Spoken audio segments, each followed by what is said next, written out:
Si no se enamoran, no creen nada, dicen. Ve. No, miren, eso sí es algo real, sí es algo real. Vea, prenda No, la tienen cámara, que le voy a decir enamorarse por de qué. No, le voy a del decir por qué. procedimiento. Resulta que acontece que después de que ya uno muestra cámara, ya todos los invitados tienen que venir con cámara. Vea, por lo menos eso mismo me hizo Marciano. Marciano me dijo, Gafa, no te puedo invitar si no hay cámara. Claro. Así es, préndala, no se preocupe. Ah, caramba. Préndala de una vez y ya queda registrado en la posteridad del grupo. Por ejemplo, aquí. O sea, en la... le permite... tu-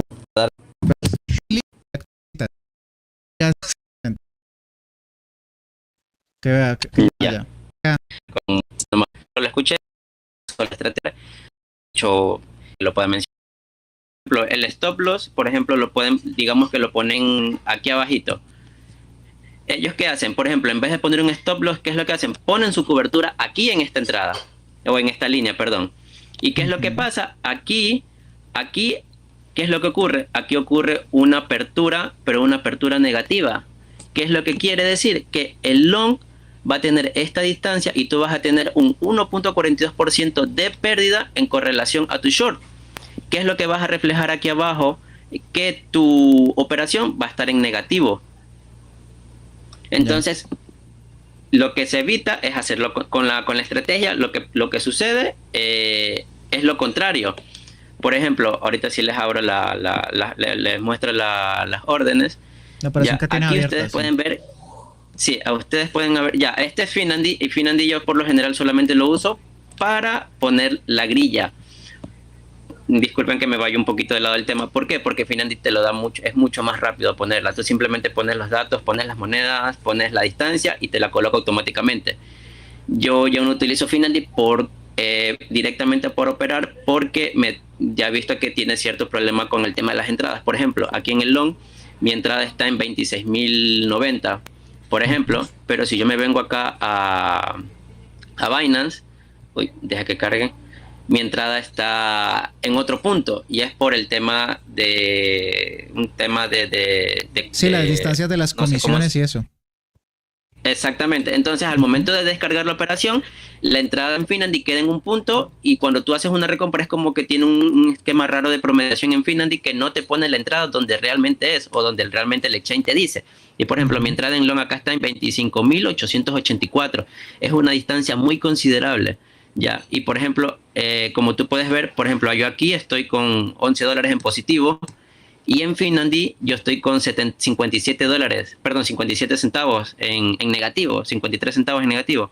Entonces, eso en ocasiones pasadas lo pude ver, lo tomé en cuenta porque me hacía poner mi take profit en distancias donde no deberían ir. Ya, Claro, porque es entonces, que por eso ejemplo, es lo bueno de Finandi. Finandi te tiene como en cuenta las comisiones, mientras que Binance no. exactamente, Eso era algo que nosotros exactamente, alegábamos porque Bybit sí lo tiene. Bybit te muestra a un lado lo que llevas en rojo de las comisiones y Binance no. ya, Binance no te muestra nada. Entonces sí, Finandi en eso, para eso sí es muy útil.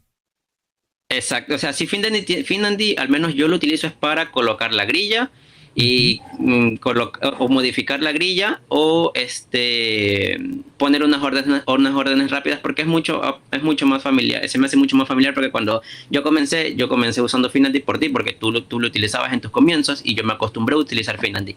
Entonces, se me hace mucho más fácil, mucho más práctico utilizar Finlandy y uso ese juego entre Finland y Binance para poder visualizar bien, porque por ejemplo cuando me toca una orden o cuando cierro una orden, me vengo a Binance para ver dónde realmente está mi orden. Y ustedes pueden ver que yo tengo esta apertura, uy, se me quedó, yo tengo esta apertura del mi short, que aquí está mi short, la entrada de mi short está en 26.900 y mi entrada en long está en 25.800. Esta es una apertura positiva, ya. ¿Por qué? Porque tengo una distancia como de un casi 4.5% entre las dos entradas. Y ustedes se podrán dar cuenta que, por ejemplo, mi long es mucho mayor la ganancia a mi short. Y aunque mi long no esté cargado, yo tengo 0.002 monedas nomás en long y mi short está cargado con 8 veces más. Ujú. Ya, entonces aún así la pérdida no hay pérdida o la pérdida es mínima porque se va cargando, pero la distancia que va recorriendo el long va neutralizando esa pérdida. Y hay algo, por ejemplo, hay algo muy importante que yo saqué de otro youtuber y que es verdad. El mercado, como tú lo has dicho, a veces nunca se mueve. Por ejemplo, si va al short, nunca cae en picada. O si se va al long, nunca se va como cohete. Bueno, son en monedas de muy poco volumen o de muy poca capitalización, quizás sí. Pero en monedas como BTC es muy complicado que pase eso por el volumen de dinero que se tiene que manejar. Entonces, el mercado siempre va a oscilar, siempre va a tener sus subidas y sus bajadas, sus subidas y sus bajadas. Y en algún punto de esas subidas o bajadas te va a dar tu salida.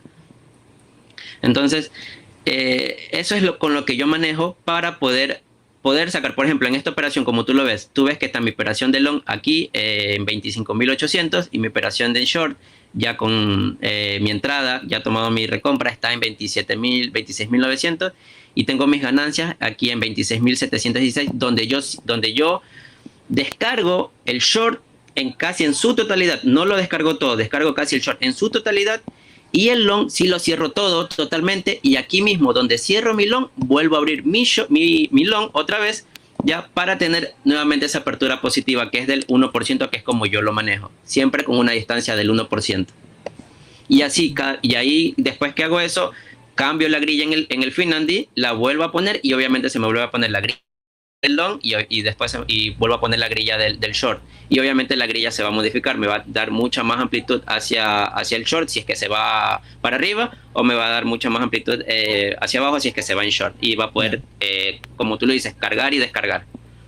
Espera, Luis, por aquí hay una pregunta, sino que voy a responderla frente a lo del Finlandy, que dice, pero no te dice las comisiones por tener las operaciones, pregunta. O sea, me imagino que está hablando de dejar una operación abierta. Las operaciones abiertas, recuerden que se cobran es cuando está el funding fee. Pero yo sí vi que Finlandy sí te recalcula eso cuando ya te cobró el funding fee. Porque él no te calcula algo que todavía no te han cobrado. En cambio, él sí te calcula, cuando tú abres la posición, él te calcula lo que has perdido en este momentico de comisiones. Entonces, él sí te dice, venga, usted no tiene que salir allí, sino acá en este punto sale en break-even. Y de ahí en adelante claro, ya es ganancia. Eso sí te lo dice Finlandy. Pero como sí, tal el funding fee, bueno. No. Sí, eso es lo bueno de Finlandy, que Finlandy cuando te da las ganancias netas, o sea, lo que te dice que vas a ganar, eso es lo que tú vas a ganar, descontado comisiones, quizás funding fee, otro tipo de qué sé yo, de descuentos, por así decirlo, que yo le llamo. Entonces, hay algo muy importante que quizás mucha gente se pregunta, ya, ¿y cómo inicio? ¿Cómo aperturo la operación? La apertura de operación es, quizás no es muy difícil, pero es algo que se puede, por ejemplo, yo marco mis puntos, es algo que yo lo aprendí de ti, me costó bastante, pero lo pude aprender de cómo colocar los puntos de short y de long, ya, y por ejemplo, ustedes pueden ver estas líneas que están aquí justo donde está, yo las coloqué a las 2 de la tarde porque fue la hora que me pude desocupar y pude ver el libro de órdenes de Binance y coloqué mis entradas. ¿Cómo aperturo? ¿Cómo yo entro? Porque uno dice, bueno, ya, tú entras a la operación y ¿cómo entras? ¿Cómo aperturas? ¿Cómo decides entrar en long o en short o cómo? Yo lo que hago es, por ejemplo, en esta línea roja, por ejemplo, que es el short, yo aquí pongo el short y aquí mismo pongo una orden stop limit para que me aperture el long. Y en estas dos, aquí en esta línea voy a tener aperturado ya el long y el short cuando el precio llegue a este punto. ¿Qué pasa si el precio se mueve para arriba o para abajo? Aquí entran las recompras, ¿ya? El precio se va cargando y obviamente cuando va tomando una recompra, obviamente te va promediando, ¿verdad? Sí, tal cual. Digamos que, por ejemplo, mi siguiente recompra está a un 2%, por ponerlo así. Entonces yo calculo aquí, por ejemplo, al ojo, o bueno, aquí. Entonces aquí está mi recompra, mi primera recompra, y digamos que el precio sube hasta aquí. Me toca mi primera recompra y lo que va a pasar es que se me va a promediar, obviamente, a la mitad. Porque, bueno, ese es otro punto importante. ¿Con cuánto ustedes van a entrar? Generalmente yo entro siempre con las mismas monedas que tengo en la orden abierta. Por ejemplo, ustedes pueden ver, yo ahorita tengo en mi operación, yo tengo el short, estoy con 0.016 Bitcoin y la siguiente recompra tiene 0.016 Bitcoin. Cuando él me toque esta recompra, me va a promediar a la mitad, me va a promediar 0.032. Luis, aquí hay una buena pregunta. Aquí te dice César Noé. Dice, ¿y qué haces cuando se te toma todas las recompras? Porque como nos dijiste al principio que no utilizas el stop loss, ¿ahí qué haces? Ya. Generalmente no ha pasado que me toque todas las recompras. ¿Por qué? Porque yo aquí, este es algo muy importante, el capital que uno debe manejar y uno debe plantearse cuántas recompras va a entrar. Por ejemplo, y esto es algo que yo al menos yo lo recomiendo con Bitcoin, y es con la única moneda que yo lo hago. No lo hago con monedas volátiles, no lo hago con memes, no lo hago con cualquier tipo, yo simplemente lo hago con Bitcoin. ¿Por qué? Porque Bitcoin, como yo te dije al principio, Bitcoin tiene su volatilidad, pero por ejemplo, esta volatilidad que tuvo hoy día, ¿de cuánto fue? Fue de un 7%, 7.5 más o menos, por decirlo así. Yo pongo recompras, yo trabajo de 7 a 8 recompras con distancias de 1.5 a 2%. Entonces, si yo pongo 8 recompras al 2%, ¿eso cuánto va a dar? Un 16% de distancia entre todas las recompras. Lo importante, entonces, Luis, mira, hay algo que sí te recomiendo allí. O sea, yo más o menos ya entiendo lo que tú haces, pero yo sí te recomiendo que uses el stop loss. Te voy a decir por qué. En este caso tú operas en Binance, pero mira que para octubre del 2000, creo que fue el 2020, si no estoy mal, mira el mechazo que hubo. Entonces hay que tener cuidado con eso. ¿Por qué? Porque Bitcoin generalmente, o sea, sí tienes razón, generalmente Bitcoin no lo hace porque es una moneda que obviamente es costosa y para generar un mechazo del 20-30% tiene que ser algo que pasó horrible.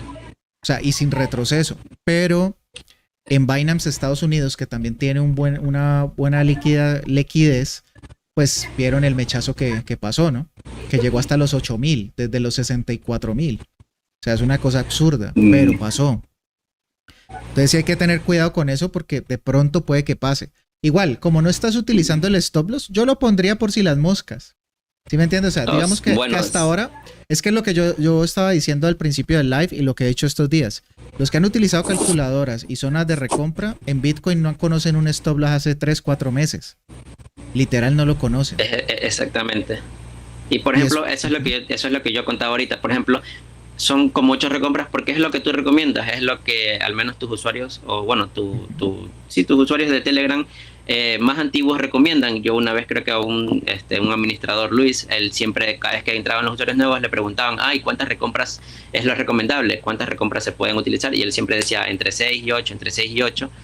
Y yo dije, bueno, me parece bien, 8 recompras. Yo me hice los cálculos, bueno, a 2% cada una son un 16%. Bitcoin generalmente no tiene esa volatilidad. Exacto, o si tiene esa volatilidad, tiene su retroceso, tiene su oscilación normal, como toda moneda lo tiene, donde tú puedes tener tu salida y luego sigue su movimiento, o sigue haciendo su movimiento al alza, o sigue haciendo su movimiento a la baja. Entonces, hasta la fecha me ha ido bien. La máxima recompra que me ha alcanzado a tomar o ha hecho hasta ahora en Bitcoin ha sido la 4ª recompra. Y eso que, por ejemplo, ahorita modifiqué, reduje la distancia porque no ha habido mucha volatilidad, reduje la distancia de 2% a 1.5% entre recompras. Ya, amenoré porque eso es algo que también, bueno, esos son uno de los puntos negativos de esta estrategia, o al menos por la moneda, porque es verdad que cuando Bitcoin le da por dormir, comienza a rankear y ranquea en un punto que no se mueve, pero durante un par de días, y es como que durante